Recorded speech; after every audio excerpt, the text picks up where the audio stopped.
You're inside the Divas Den on 102JKX, where it's home to the Tom Jordan Morning Show. And the best website you could visit, 102jkx.com. If you've logged on and checked inside my personality page the last few days, you've witnessed the BS video from myself and Devin Cole, and we're talking about the book Obama, the historic campaign and photographs by Deborah Willis. How are you today, Deborah? I'm good, thank you. A little cold up here. You are on to a fine piece of work with this book.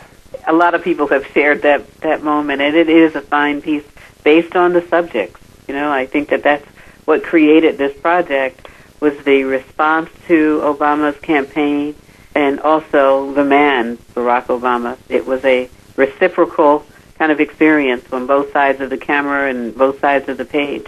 How far back during the campaign did you actually start gathering photographs?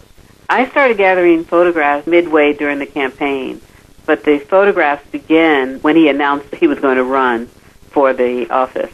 If you started gathering photographs that far back, you felt something deep inside that this was going to be history.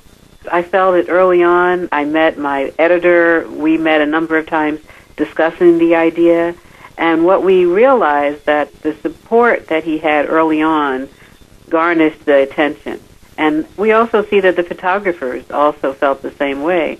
We look at some of the range of photographs that you'll see in the book. The people were interested in photo. They were curious about him, so there was a curiosity, but also there was a genuine interest in his campaign. And it was not just African Americans. It was a melting pot of people wanting to take pictures of him, and not only of him, but wanted to take pictures with him. Yes, and that's the fascinating aspect about how photography played a role. It kind of gathered like a autographing-seeking moment where cell phone cameras were used as opposed to an autographic pen. So they're the kind of moments that I felt were really important to document and to see as I gathered this book. But the book is not arranged chronologically. It's really arranged by moments that I thought were just indicative of the campaign, where there are large crowds, there's private moments, there are personal moments with his children, there are singular photographs of him. It ranges that way. I feel like it's a family album of sorts. And I think you really captured how genuine he is. And a lot of the photographs, it's with his family. And then you see him smiling and really interacting in a genuine way with the people as he was campaigning. Yes. And I can also see from looking at the photographs, and Kevin Merida, my co-author, met him. We could also see that he actively listened to people, that he was actively engaged. He was not performing. When I have witnessed his campaigning and during his speech, it always appeared, like you said, he was in the moment. He was right there at that time. I agree. Photographs, of course, are documents of it, but I really believe that I witnessed this based on the photographic research. You know, at the moment it flashed across the television on November the 4th, Barack Obama, President-elect, and I started to think, I need an interview. Also, for the first time, I think, in my life, started to say to myself, you're not going to be able to get an interview with anybody about a book or anything.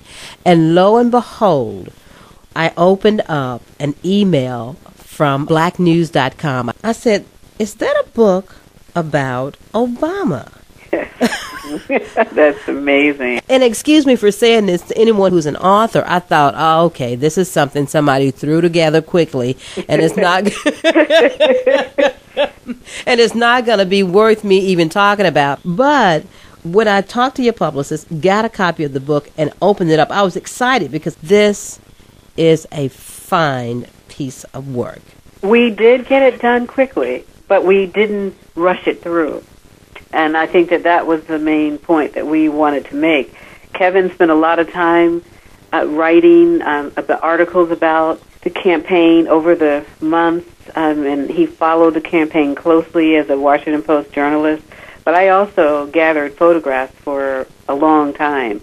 So it just kind of worked, the moment worked. The book was released the week before the election, and so everything worked perfectly for us, because I spent a lot of time looking at photographs to tell a story about the communities, about the beauty of it, the love that was experienced. We also have photographs of some of the people who weren't as excited but curious, and they were there. And we'd see that in the crowd shots. Right. There was a picture in the book, and I'm trying to flip through and find the page, of him, what appears to be in a hotel room or an apartment room, where he is adjusting what looks like a telephone on a nightstand.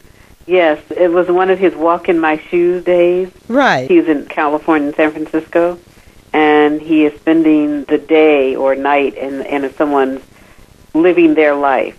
And so that's what he's doing in that moment. So I think that one of the wonderful aspects of the campaign was to have different people in different walks of life.